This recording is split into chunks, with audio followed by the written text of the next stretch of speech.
Hi, my name is Eugene. Most people call me Gene, so I always refer to that one, even when I announce myself. I'm going to share a little bit about my journey. I don't mind mentioning first that I'm nervous, so please bear along with me. Well, I was diagnosed in October of 2014.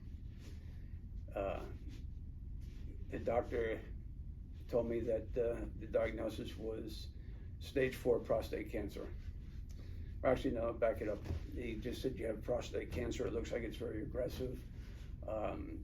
Told me a list of things I would have to get done and go outside, see his secretary, and she would set it up. And through a few frustrating minutes with the secretary, who exposed the fact that she did not have time to set anything up and she would get in touch and call us later. My wife, Michelle, was very upset about that, and we left his office. Later that day, I got a call from my wife. She asked me if I was near my business office, and I was nearby, and she directed me to get there. She was on the phone with a gentleman from CTCA Philadelphia. I did get there. I contacted him, and he was faxing over, paperwork for me to sign for release of information. And I was confused because I didn't really know what was going on. Other than that, it turned out that Michelle had researched a couple places and called a couple places after leaving this doctor's office, and was disappointed in each call except for the one that she got through to with CTCA Philadelphia. Within minutes, he had gotten the information from me that he needed, and I asked him, well, what's this going to take, a couple weeks? And he said, no, I'm getting your information as we speak. And he also then informed me, he says, as a matter of fact, you'll be here next week for 3 days for your evaluation, which really surprised me.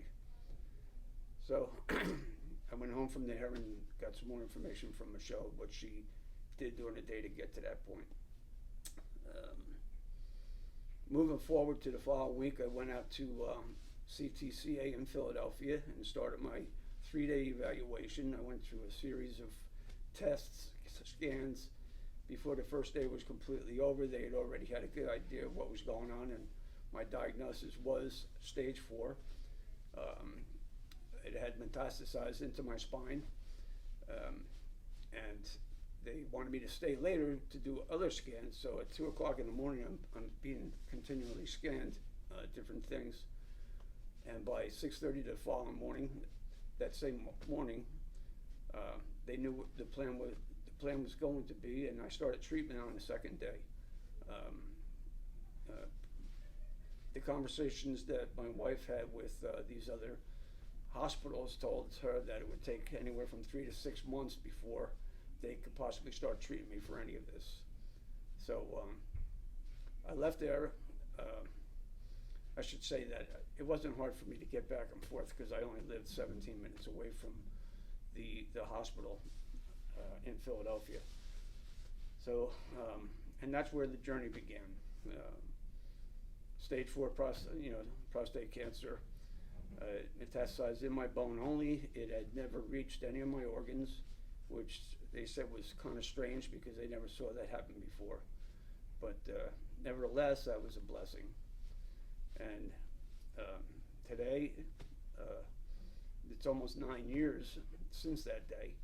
And today, I still go to treatment every 3 months. I am now a patient at City of Hope in Phoenix because of just certain reasons that took place that the hospital ended up closing. I chose to come here. I had that option given to me, and I took it right away. So today, like I said, 9 years later, just about, here I sit doing this interview.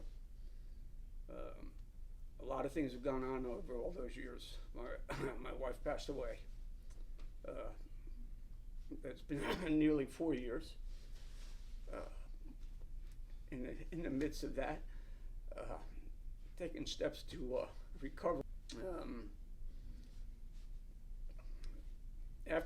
after her passing away, I sometime later, 7 or 8 months, I took up someone's suggestion to start ballroom dancing, and I did that. It was a turn of the journey, another step in it, and another area in my life that my perspective made changes, and I was able to start getting out, meet new people, enjoy things.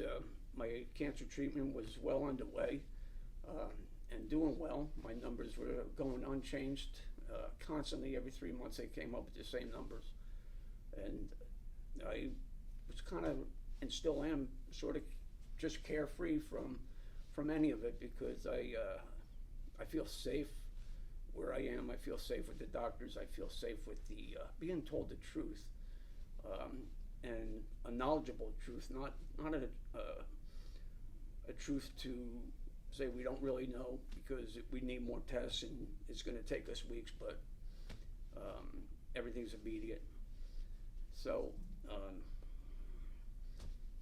to get where I am today, it's just many different roads traveled, family dynamics that constantly change, bearing along with those, seeking God's help in each and every avenue of my life to sit here today, and know that I am in God's hands, and I trust that. He's proven to me many times that I can trust in him and trust in the people that he puts before me, and mainly for my treatment, the people of CTCA, or City of Hope. I'm just getting used to that change, but you know, the enormous amount of support that I've had over all these years, the people I've met. I've recently started dating a lady who's been a great impact in my life.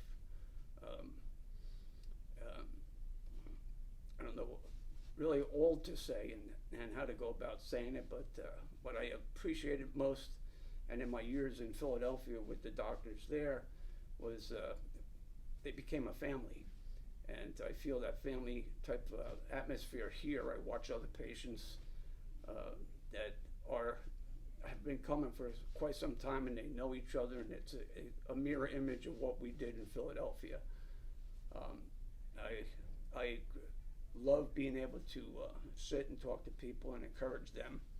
I don't really give them much of my story other than the years that I've been coming and the successes that I've seen in my treatment.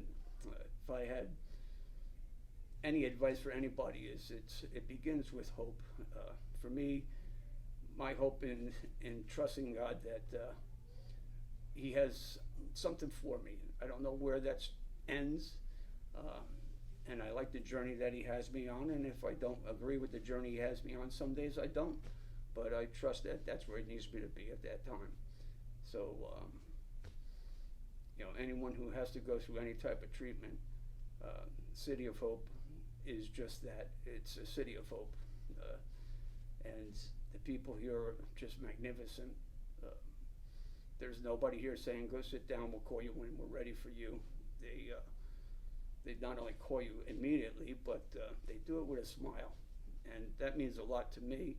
I know it means a lot to a lot of people, because not every institution has a handle on patient care, and patient care means a lot it always meant a lot for me, that somebody would care and somebody would show it.